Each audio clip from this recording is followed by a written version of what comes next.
Bonjour à vous, j'espère que vous allez bien. Votre matinée, votre soirée se passe bien. Nous voilà aujourd'hui pour une nouvelle vidéo euh, intitulée voilà la liquidité sur le marché du Forex. Alors, sans plus tarder, je commence.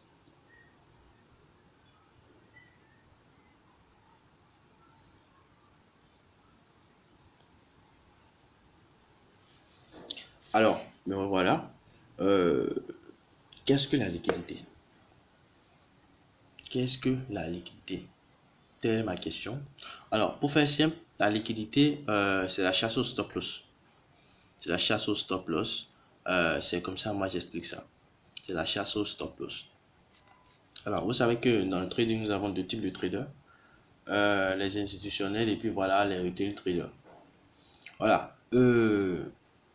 Les retail, c'est quoi? Ce sont ceux qui tradent, voilà, support résistance, cassé de trendline, ou test, voilà, et tout ça. Et maintenant, les institutions, ce sont ceux-là qui tradent comme les banques, en fait.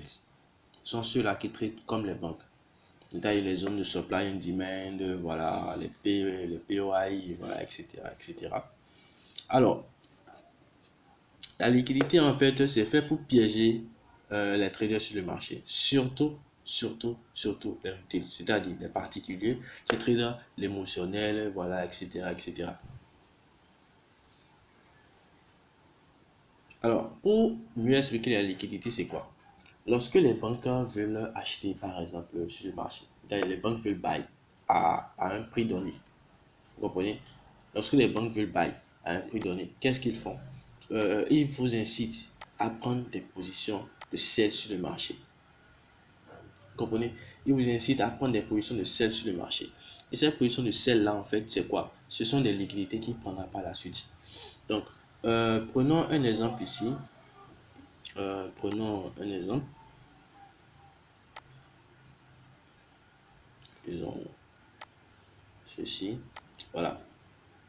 On sait que le marché est baissier. Ici.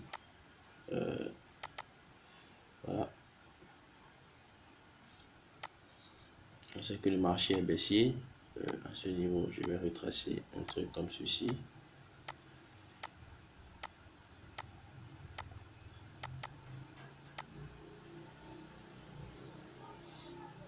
Alors, ici, on voit que le marché est baissier. Voilà. Lower lows, lower high, lower lows, lower high, etc. Alors, lorsque par exemple le marché veut prendre de la liquidité sur le marché, qu'est-ce qu'il fait? Donc, nous allons voir que cette position-là, voilà, ce que j'ai tracé par ici, en bleu là, je vais mettre un instant.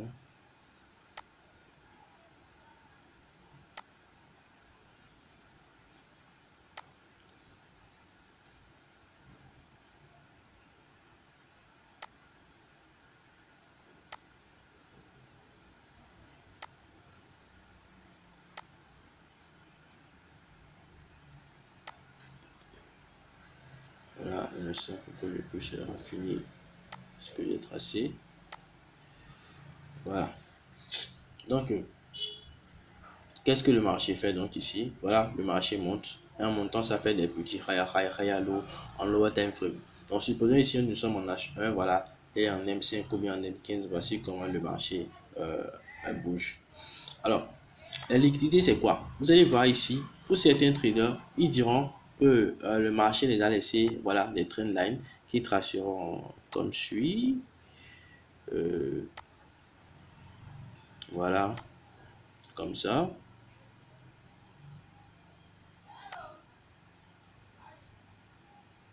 Voilà, comme ceci. Vous comprenez? Donc, ils vont tracer leur trend line là au calme. Voilà, en disant, voilà, ça touche la trend line, j'achète, ça touche ici, je vends, ça touche, ainsi de suite, ainsi de suite. Donc, vous allez voir qu'à certains moments, lorsque vous tracez vos canaux, vous comprenez? Vous tracez vos canaux et que voilà, vous prenez un bail. Lorsque ça touche la trend line, qu'est-ce que le marché fait? Le marché sort une mèche jusqu'à toucher votre stop loss avant maintenant de monter. Vous allez voir certains dire, j'ai fait mon analyse, c'est quand le marché a touché mon stop loss que ça a commencé à aller dans ma direction. En fait, c'est de la liquidité, il s'agit là. c'est de la liquidité, il s'agit. Donc ici, ça touche la trendline, je vais vendre et je vais prendre mon take profit, je vais acheter, etc. Et voilà, désolé, j'ai une petite truc qui me dérange là. Voilà, je vais vous expliquer ça au mieux ici.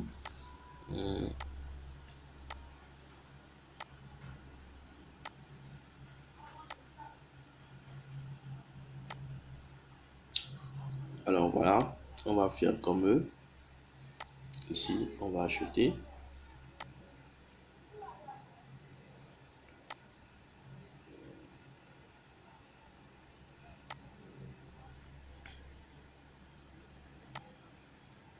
On va acheter également là. Voilà. On achète, on met nos stop loss en bas. On achète, on met nos stop loss en bas, etc. etc.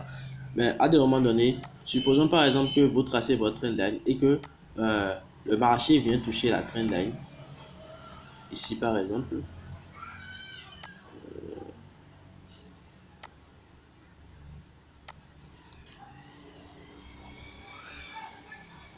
Le marché vient toucher la trendline, mais ne sort pas rapidement. Mais vous allez voir que voilà, le marché touche la trendline. Maintenant, beaucoup vont commencer à dire voilà, il est maintenant temps de vendre. Il est maintenant temps de vendre.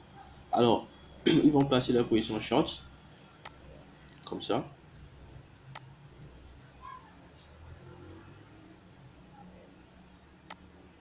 Voilà, la position short. Et ils vont mettre le stop loss là. Maintenant, qu'est-ce qu'ils verront après sur le marché? Ils verront que le marché ne va pas en fait suivre leur analyse et puis le marché va les faire sortir du marché et du trade. Ils vont prendre leur trade à la vente ici et bim, le marché les fait sortir. Les font sortir du moins. Vous comprenez? Avant maintenant d'aller dans leur direction. Ce que le marché a fait ici, en fait, le marché a cherché la liquidité avant de vendre. Vous comprenez? Une fois ici également, ils diront voilà, je vais prendre ma position short et long ici, voilà ma position d'achat. Je vais prendre ma position d'achat. Je vais placer mon stop loss. Voilà, une fois le stop loss mis là, voilà, le marché fait ça, bim, et avant que le marché n'aille dans leur direction, ils te diront, voilà, ils t'écriront, voilà, j'ai tel problème, lorsque je prends des positions, ça touche mon stop loss avant que ça n'aille dans la direction et tout ça. À chaque fois qu'on me fait ces gens, tu dis en fait que c'est de la liquidité qu'il s'agit en fait. Le marché prend de la liquidité un peu partout. Alors, supposons que nous avons suivi cette trendline là. Je vais supprimer tout ça. Alors, beaucoup de personnes prendraient un buy ici, un buy, un buy, un buy. Et voilà, tous vont mettre leur stop loss en bas. Alors, lorsque le marché aura atteint son pic, voilà, sa zone où il va commencer à vendre. Lorsqu'il va vouloir vendre, il ne va plus vendre en faisant, voilà, des escaliers, c'est-à-dire quoi? Il va plus descendre un canal comme ceci, voilà, comme ceci, etc.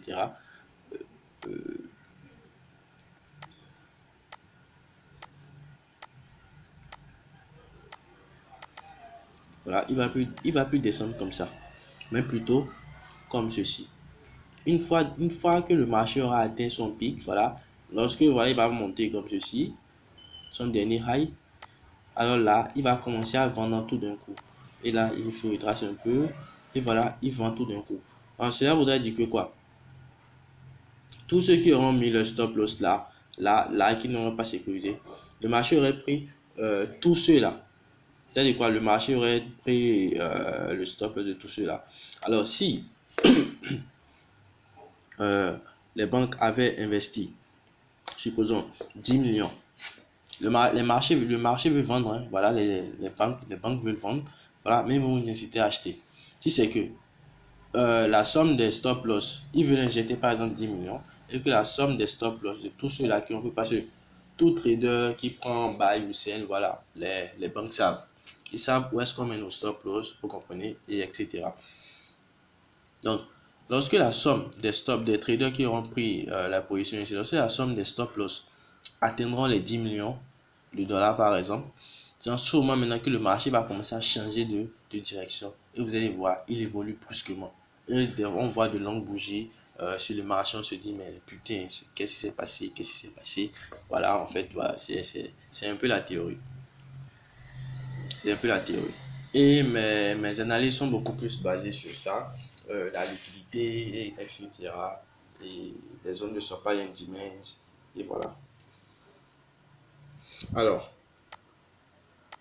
nous allons repartir ici. Nous allons repartir ici.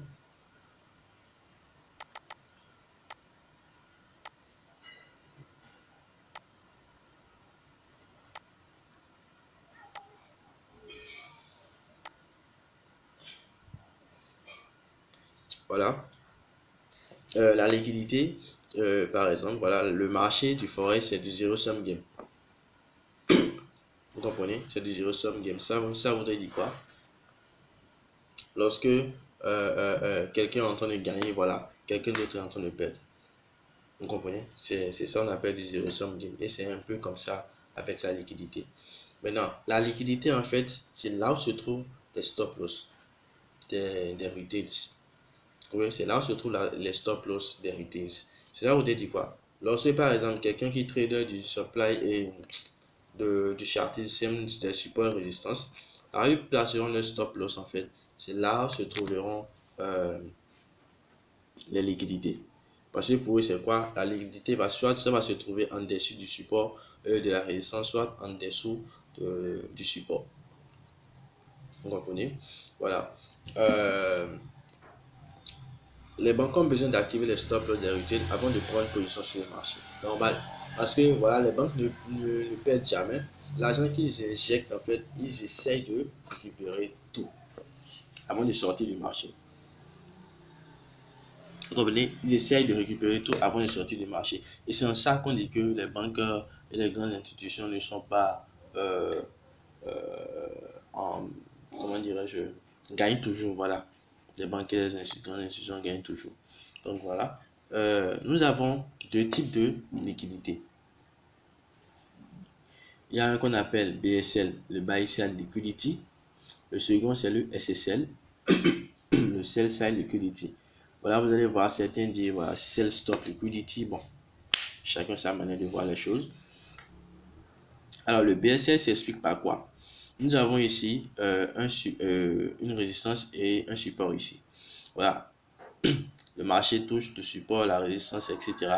Et tout d'un coup, le marché sort ici, casse la résistance.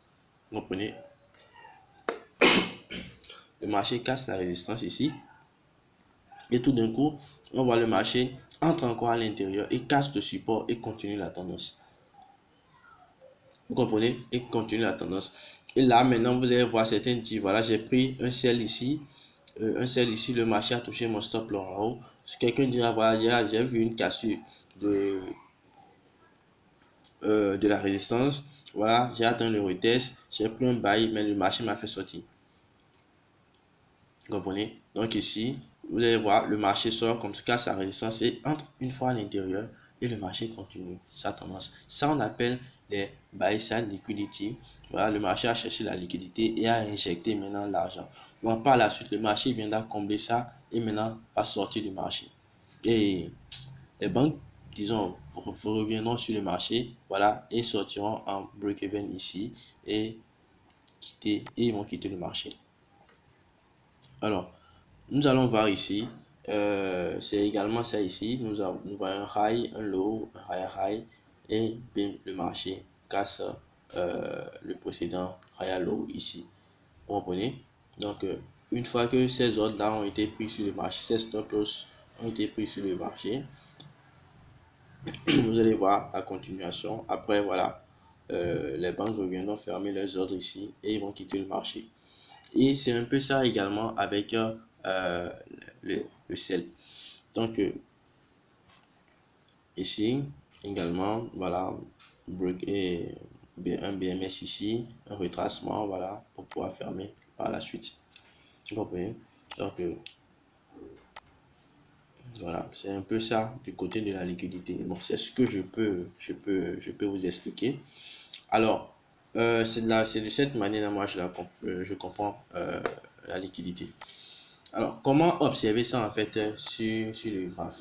Alors, nous allons prendre une paire au hasard que nous irons voir et je vais essayer de vous expliquer ça dessus.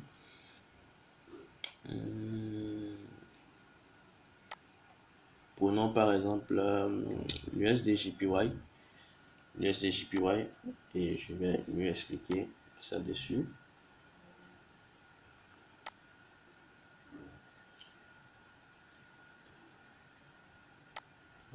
Si nous sommes en weekly, je vais chercher un graphe de H1.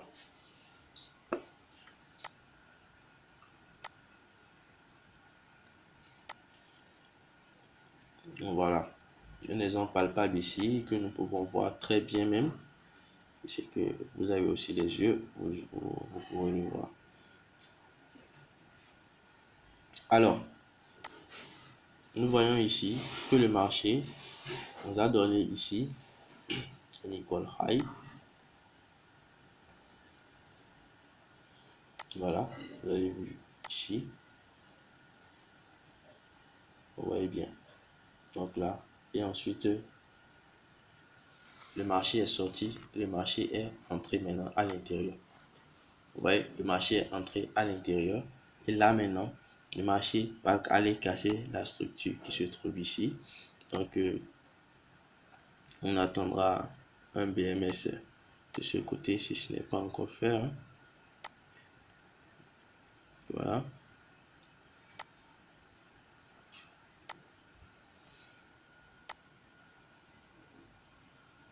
Voilà. Donc, vous voyez, donc ici, ici. Et ça ressemble à quoi exactement? Ça ressemble à ce que j'avais tracé. Et là, comme ceci.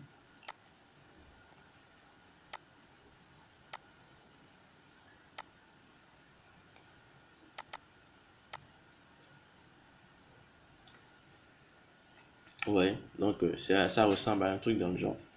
Ouais. Et on a notre résistance ici, notre support, la cassure du support. Vous comprenez? Cassure de la résistance du moins. Et le marché entre à l'intérieur. Alors, ça fait un.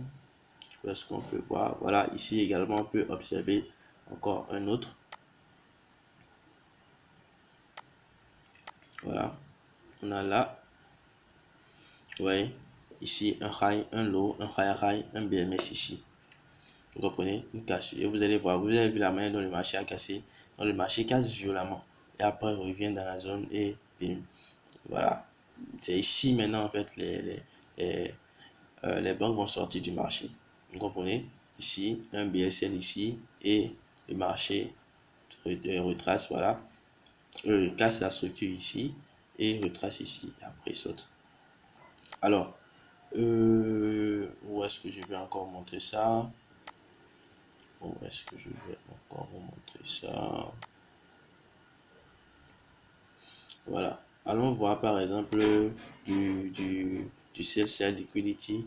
Vous allez voir ici. Vous voyez? Voilà. Le marché, bim.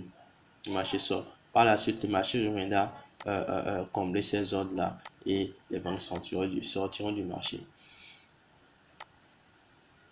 Alors, il y en a plein de partout. Si c'est que vous essayez de voir, vous allez, si vous cherchez plutôt, vous allez voir ça sur le marché.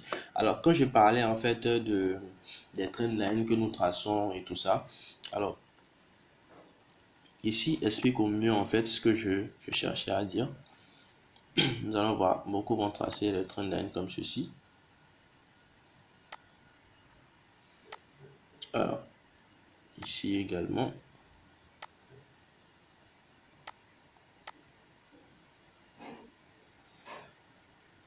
Alors, nous traçons le trendline par là, voilà, ici. Donc, j'achète ici, je vends ici. Ouais, même ici pour la vente, si c'est que quelqu'un devait vendre, parce qu'il y a eu des rejets ici, si c'est que quelqu'un devait vendre, vous allez voir que voilà, le marché va le faire sortir d'abord. Ouais, parce que lui va dire voilà, mon stop loss et mon take profit va être ici. Le marché va le faire sortir en stop loss. Voilà, quelqu'un ici dira voilà, je vais vendre, je vais acheter. Donc, ils vont essayer de vendre, acheter, acheter, vendre, acheter, vendre, acheter, vendre. Maintenant, arrivé ici maintenant, qu'est-ce que la majorité fera? La majorité fera comme ça. La majorité des retail, bien sûr. La majorité feront comme ça. Voilà, je vais acheter ici. Je vais acheter là et mettre mon take profit là. Donc, tout d'un coup, voilà, le marché consolide un tout petit peu et bim, le marché vend fortement et le marché touche le stop loss. Donc, ceux-là qui avaient pris position et avaient mis le stop loss ici, ici,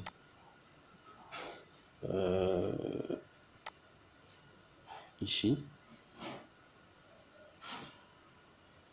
ici, un instant, hein.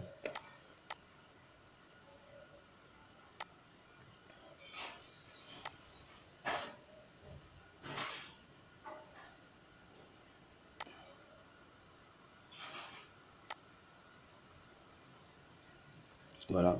Tous ceux-là qui auront mis le stop loss ici, ici, ici, se verront tous sortir du marché. Ouais. Et après, le marché va retracer un tout petit peu. Bon, ici, il n'a pas retracé en tant que tel, mais bon, il est revenu presque dans la zone. Et voilà, le marché a encore vendu. Ouais. Donc, c'est un peu ça, en fait, la théorie de la liquidité. La liquidité, c'est juste venu, c'est la chasse au stop loss. C'est comme ça que j'appelle ça, la chasse au stop loss. Et lorsque vous arrivez à identifier ces mouvements-là sur le marché, vous êtes sûr et certain que voilà, le marché reviendra combler et comment dirais-je, et les banques sortiront du marché. C'est en ce moment que vous allez voir, le marché va continuer, commencer à prendre son cours normal petit à petit, etc., etc. Donc voilà un peu comment ça se passe, les buy sell liquidity, les sell sell liquidity. Voilà, j'espère que vous pourrez bien les reconnaître sur le marché. Donc je suis à la fin de ma vidéo, j'espère que ça vous a plu. Donc n'hésitez pas à me dire voilà ce qui n'a pas été bien dit sur le marché, ce qui n'a pas été expliqué, et voilà, ça fera peut-être objet d'une prochaine vidéo. Alors, mes contacts seront dans la description, Telegram, WhatsApp. Au cas où vous aurez des questions à poser, donc vous allez me les faire part. Voilà. Merci beaucoup et à tout moment.